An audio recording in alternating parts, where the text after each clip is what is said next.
Hi friends. एक company में senior management ने अपने 2 एम्प्लॉयज़ को एक एक करके बुलाया। पहले एम्प्लॉय से यह बोला गया कि आपको एक आइलैंड पर जाकर वहाँ पर शूज़ के मार्केट की अपॉर्चुनिटीज़ हैं या नहीं ये पता लगाना है। पहला एम्प्लॉय उस आइलैंड पर गया और उसने वहाँ पर यह देखा कि वहाँ पर तो कोई शूज़ ही नहीं पहनता है।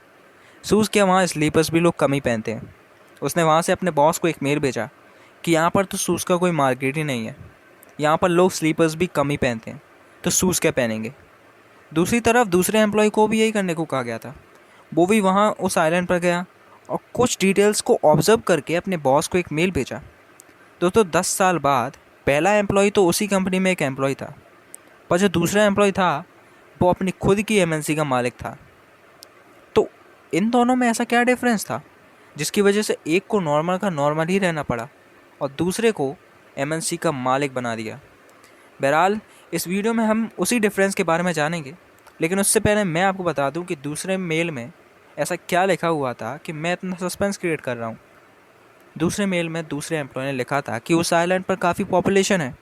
अब बोनस पॉइंट की बात तो यहाँ पर यह है कि कोई जूता पहनता ही नहीं है और यहाँ पर कोई हमारा कॉम्पिटिटर भी नहीं प्रेजेंट है।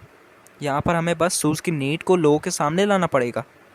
अब आप तो समझ ही गए होंगे कि इन दोनों के बीच में ऐसा क्या डिफरेंस था। जी हाँ दोस्तों, इनके बीच का डिफरेंस था सोच का, एटीट्यूड का। एक जो हर चीज़ की पॉजिटिव साइड को पकड़ता है और दूसरा हर चीज़ की नेगेटिव साइड को पकड़ता है। और बाकी सब आप जानते ही हैं कि इन दोनों में से किसे सक्सेस मिलेगी। हम फेलियर को कैसे देखते हैं यही बताता है कि हम फेलियर के बाद उठने वाले हैं, गिरे ही रह जाएंगे। अब दोस्तों मैं आपको बताता हूँ कि ये जो नेगेटिव थॉट्स हैं आते कहाँ से हैं। ह्यूमंस यानी इंसान एक इमोशनल जीव है जिसके पास फीलिंग्स हैं। और इंसान की ना दोस्तों 3 कोर इमोशनल नीड्स होती हैं। वो है लव, पीस एंड अंडरस्टैंडिंग। अब ज़रा मेरी बात ध्यान से सुनिएगा कि जब कभी आपको लगता है कि कुछ बुरा होने वाला है तो आपकी जो शांति है वो भंग हो जाती है। उसी तरह जब आपको यह डर लगता है कि आपकी रिस्पेक्ट नहीं की जा रही है या नहीं की जाएगी, तब दरअसल आपको लॉस ऑफ अंडरस्टैंडिंग वाली फीलिंग होती है। और यही सब प्रॉब्लम्स की जड़ भी है। इन्हीं से आपके अंदर इनसिक्योरिटी, कॉम्पिटिटिव और नीडी फील होता है।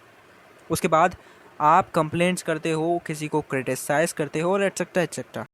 अच्छा, तो मैं एक एग्जांपल लेके आप सभी को समझाता हूँ। ये तो साफ बात है कि आपके नंबर ऑफ़ फ्रेंड्स हैं और उनमें से कुछ फ्रेंड्स ऐसे भी होंगे जो हमेशा कंप्लेंट्स करते रहते हैं। जनरली जब हम उनके पास बैठते हैं तो वे लोग मजाक में ही किसी के बारे में बोलने लगते हैं। अरे उसको देखा क्या, जो हमेशा 60-70% लाता था, उसके कोरोना की वजह से 90% मार्क्स आए हैं, बोलो। दरअसल यहाँ पर दोस्तों वो बंदा कंपटीशन फील कर रहा है और उसकी वजह से ये जो नेगेटिव एनर्जी है वो तीसरे बंदे में ट्रांसफ़र कर रहा है। तो जब कभी आप ऐसे बंदे के पास जाएं तो प्लीज़ मास्क लगा कर जाइएगा, क्योंकि नेगेटिविटी भी वायरस की तरह ही फैलती है। मैं आपको एक ज़बरदस्त सीन बताता हूँ। लल्लू नाम का एक लड़का था। वैसे तो वो इंटेलिजेंट था और डिसिप्लिन स्टूडेंट भी था, पर जब हाँ उसकी कोई भरी सभा में गुगली कर दे या मजाक बना दे तो वह इतना नर्वस हो जाता था कि कुछ बोल ही नहीं सकता। अब बेचारा वो कर भी क्या सकता था, या तो चुपचाप नर्वस होते रहे या तो सामने वाले की नाक लाल कर दे। दूसरा वाला ऑप्शन उसे ज़्यादा पसंद नहीं था। क्यों? क्योंकि उसे लगता था कि लड़ाई करेगा तो सामने से बेइज्जती तो होगी, वो अलग होगी, लेकिन साथ साथ मुक्के भी पड़ेंगे। अब वो बेचारा सही डिसीज़न नहीं ले पाता था और सदियों तक उसकी गुगली होती रही। अगर आपके साथ ऐसा कुछ हुआ है तो प्लीज़ कमेंट में बताइए। लेकिन रुकिए थोड़ा, चेहरे पर छोटी सी प्यारी सी स्माइल लेकर आइए और सोचिए कि ये कौन होता है मुझे गुस्सा दिलाने वाला, मेरी एनर्जी को ख़त्म करने वाला। और वैसे भी मैं कोई पपेट नहीं हूँ यार कि मुझे अपने अनुसार कंट्रोल कर लिया। और दोस्तों जब हम नेगेटिवली रिएक्ट करते हैं तो उसके पीछे एक रीज़न है कि हमारे अंदर हमारे आसपास के लोगों ने प्रोग्राम कर दिया है कि अगर कोई मुझसे चिढ़ता है तो मैं अच्छा फील नहीं कर सकता। जब आप स्माइल करेंगे तो वैसे ही सामने वाला कन्फ्यूज़ हो जाएगा, अच्छा महसूस नहीं करेगा और वैसे भी वो सोचेगा कि आप उसे इग्नोर कर रहे हैं।